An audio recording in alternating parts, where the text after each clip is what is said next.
Hello friends, welcome ideal education point new Chaudhary public school. आज हम बात करेंगे क्लास 11th के बारे में, इंग्लिश मीडियम और सब्जेक्ट एग्रीकल्चर। और चैप्टर फर्स्ट रहेगा यहाँ पर, जो कि Indian agriculture history, branches, scope and their importance. तो यहाँ देखते हैं कि अबाउट 70% ऑफ द पॉपुलेशन, तो 70% पॉपुलेशन है वो डिपेंड है किसके ऊपर, एग्रीकल्चर के ऊपर डिपेंड है आवर कंट्री की।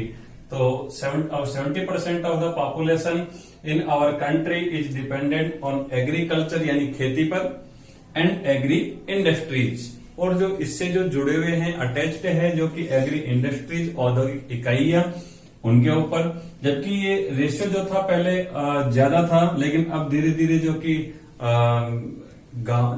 गांव से और शहरों की ओर जो पलायन हुए, उसके कारण ये और भी अब अगर हम देखें तो 65% ये रह गया। क्योंकि डिपेंड कितने परसेंट है टोटल आवर कंट्री की जो पॉपुलेशन है, 65% डिपेंड हो गई है ओनली फॉर। तो एग्रीकल्चर, जो कि लैंड वहां कम होने के कारण, और जो कि विलेजेस हैं, हमारे विलेजेस से जो कि सिटी में जो डाइवर्जन हुआ है, उसके कारण हुआ।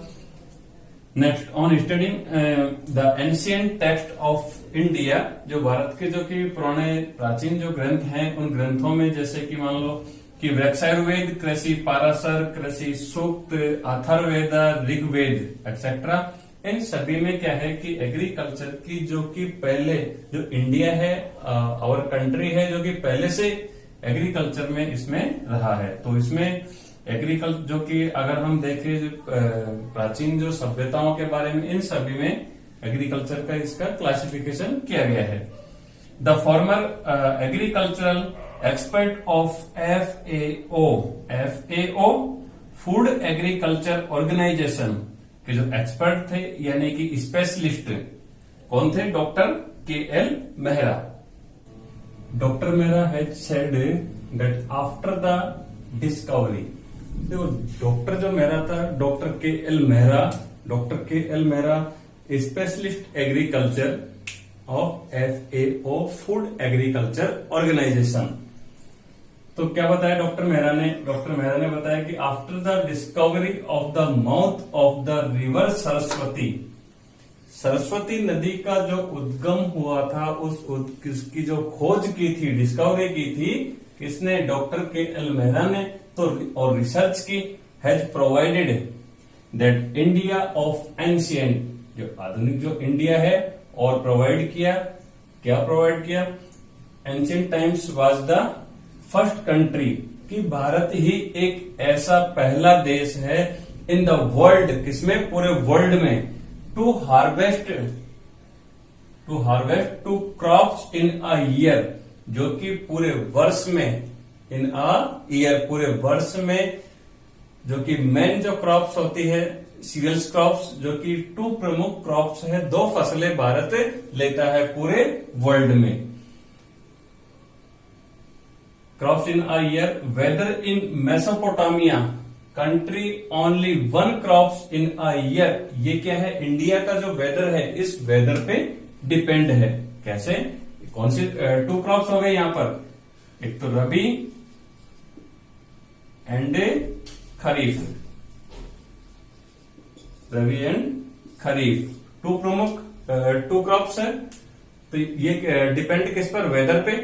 जबकि Mesopotamia country only 1 crops in a year, Mesopotamia country only पूरे ईयर में जो कि एक ही फसल होती है।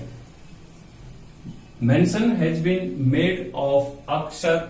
अब यहां पर देखो, प्राचीन जो ग्रंथों में अपने जो कि इंडिया 1000 ईयर्स एगो जो कि कल्टीवेशन करता रहे, तो इसमें जैसे कि अक्षर चावल को बोलते हैं, राइस को, कनक व्हीट गेहूं, बार्ले जौ, सीसम यानी कि तिल, श्रीफल कोकोनट नारियल, टर्मरिक हल्दी, सैंडल चंदन, शुगर केन गन्ना, राई, फेनुग्रीक मेथी एंड कॉटन।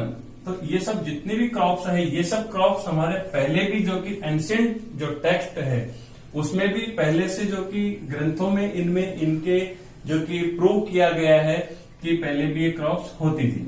यानी कल्टीवेशन किया जाता था। This provides that in India में agricultural production exist even 1000 of year ago, हजारों वर्षों पहले इनकी खेती भारत में होती थी। Remains of agricultural products have also been found among the civilization of Mohenjodaro and Harappa. Mohenjodaro and Harappa जो हमारे यहाँ की जो सभ्यताएं हैं, तो इनमें भी इसके क्या मिले हैं, प्रमाण मिले हैं, यानी प्रूव किया गया है। कौन से, जैसे कि जो कि देसी जो प्लग है, देसी प्लग मिला,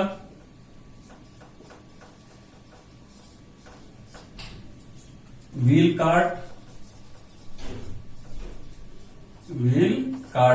कार्ट और ग्रेनेरीज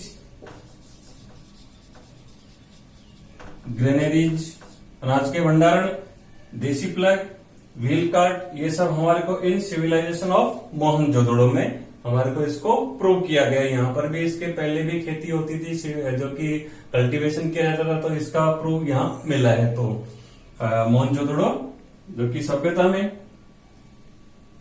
advance level of agricultural science of ancient India, जो प्राचीन जो भारत है, यानी प्राचीन भारत में जो कि एग्रीकल्चर का जो ज्ञान है यहाँ पर, वो किस प्रकार से इन्होंने ग्रंथों में अपने जो कि टेक्सट है इनमें दिया गया है। तो first point, in the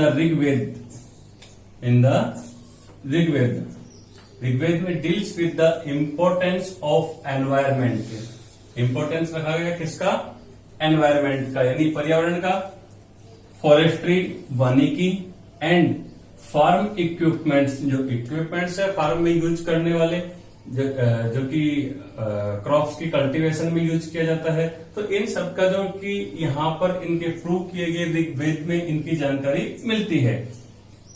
the reasons of plugs, cultivated land, तो cultivated lands, granaries, wheel carts has been found at the Mohenjodaro and Harappa sites. Mohenjodaro and Harappa जो सभ्यता है हमारी, इन सभ्यताओं में, इन क्षेत्रों में यहाँ पर जो कि प्रमाण मिले हैं, इन रीजन्स में, क्षेत्रों में प्लग्स, यानी कि जो देसी प्लग्स है लकड़ी वाले, वो मिले हैं।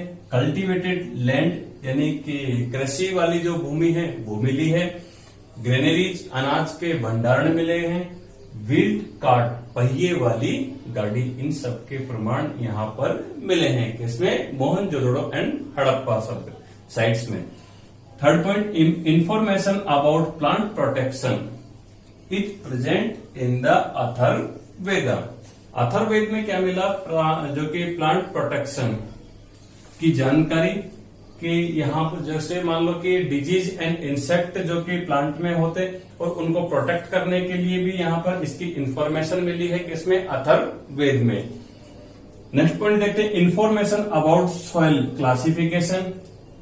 और क्या मिली सूचना हमारे को, जानकारी कि सॉइल क्लासिफिकेशन यानी मृदा का वर्गीकरण, इरिगेशन सिस्टम, सिंचाई की प्रणाली, फार्म इक्विपमेंट, यानी कि जो फार्म में जो उपकरण है काम आने वाले हैं खेती में, एंड वेदर फोरकास्ट, यानी मौसम पूर्वानुमान की जानकारी, मौसम के पूर्वानुमान की जानकारी, has been given in Varahamihira Brihat Samhita.